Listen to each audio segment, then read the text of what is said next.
Vanessa.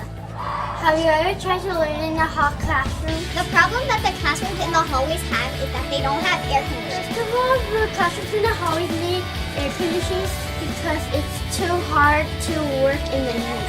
The classrooms in the hallways need air conditioning because it's hard to focus in the hot weather. We as teachers and students, some weeks love to have air conditioning because the fans do not provide enough.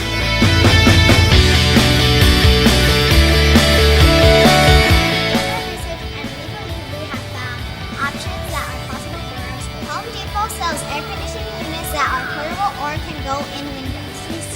Will keep the rooms cool.